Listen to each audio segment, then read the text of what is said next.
이 믿음이라는 말은 얼마나 우리에게 친숙한 말입니까? 그럼에도 불구하고 이 믿음이라는 말을 우리는 굉장히 오해하고 있다고요. 그래서 많은 엉터리 같은 일을 믿음이라는 말을 오해함으로 해서 우리가 저지르고 마는데, 오늘은 그 믿음에 대해서 명확히 좀 알아보도록 하겠습니다.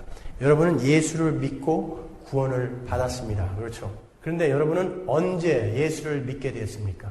사실은 이게 나쁜 질문이에요. 이 질문은. 언제 예수를 믿게 되었습니까? 당신은 언제 구원을 받았습니까? 당신은 언제 구원의 확신을 갖게 되었습니까? 이런 질문이 우리 60, 70년대, 80년대까지 한국 기독교를 병들게 한 그러한 질문이라고요.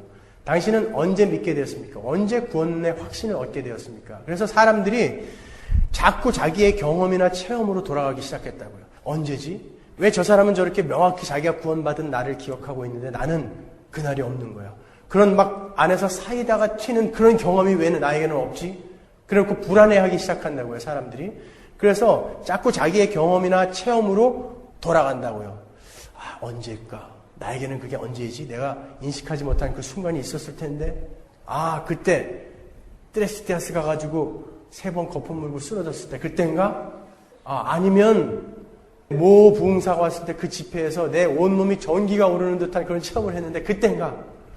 아니면은 어떤 예배에서 정말 내 눈알이 빠질 만큼 울었을 때, 세상에 태어나서 그렇게 울어본 적이 없는데 그렇게 울었을 때 그때인가? 막 이렇게 자기의 체험과 경험을 찾아 올라가기 시작했다고요. 아, 그때가 내가 믿은 순간일 거야. 그런데 성경은 분명히 성령으로 말미암아 우리에게 믿음이 오는데 그 성령은 언제 오는지, 어디서 오는지 우리는 알지 못한다고 그런다고요. 저도 언제 제가 믿게 되었는지, 언제 제가 구원을 받았는지 저도 몰라요, 그 날짜를. 물론 지금은 제가 예수를 믿고 있습니다. 근데 언제 이 믿음이 저에게 왔는지는 저는 몰라요. 그래서 제가 찬송가 중에 제일 부르기 곤란한 찬송가가 거기 너 있었는가 그때에. 그 십자가 현장에 거기 너 있었는가 그때에. 저는 거기 없었거든요. 근데 자꾸 물어보는 거예요. 거기 너 있었는가 그때에. 아니요, 저는 거기 없었지만 물론 예수 그리스도 안에서, 영적으로 예수 그리스도 안에서 그 자리에 있었지만 저의 지금 이 실존은 거기에 없었다고요. 근데 그 십자가 사건으로 말미암아 제가 이 자리에 있게 된 것은 확실하단 말이에요. 여러분, 우리가 믿음에 대한 오해를 가지고 얼마나 많은 엉터리 같은 일을 저질렀습니까? 사람들은 믿음 하면은 이 믿음만 가지면 우리가 못할 것이 없다라는 교육을 어려서부터 받아왔어요.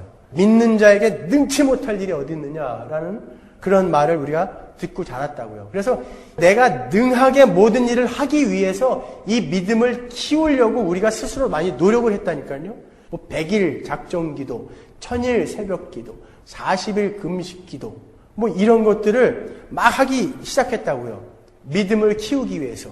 그 믿음은 왜 키웠습니까? 내가 원하는 것을 받아내기 위해서. 만약에 그렇게 해서 믿음이 주어진다면 그게 왜 은혜이며 선물이겠습니까? 제가 옛날에 고등학교 때 하도 성경이 안 믿겨져가지고요. 제가 고등부 회장이었거든요, 교회에서. 하도 근데 성경이 안 믿겨져가지고 전도사님한테, 전도사님, 제가 이게 도저히 안 믿겨집니다. 어떻게 해야 이게 믿을 수 있는 것입니까? 그랬더니 그 전도사님이 저한테 그냥 믿어! 그러더라고요. 아니, 안 믿겨지는데 어떻게 믿어요? 하도 제가 그렇게 얘기하니까 그 전도사님이 저한테 불러가지고 믿습니다, 믿습니다. 이거를 그냥 안 믿어질 때마다, 의심이 들 때마다 믿습니다, 믿습니다. 그것도 그냥 믿습니다 하면 안 되고 저희 여의도 쪽 발음으로 믿습니다 이렇게 하루에 한 수백 번 외치면 믿어진다는 거예요. 근데 믿어집니까? 그렇게 해가지고? 만약에 그렇게 믿습니다 해갖고 믿어졌다면 그거는 곧 흔들려버릴 모래 위에 쌓은 사상 누각 같은 믿음이에요. 그것은 곧 흔들린다고요.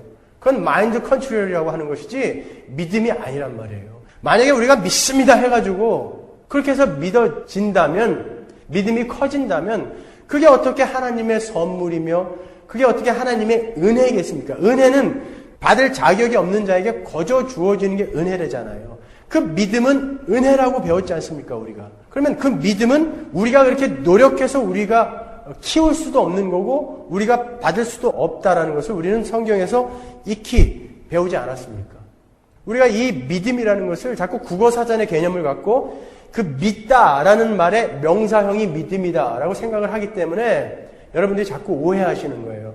성경의 이 개념은 국어사전의 개념을 갖고 따라오면은 상당히 오해가 될 만한 소지가 많은 단어들이 많이 있다고요.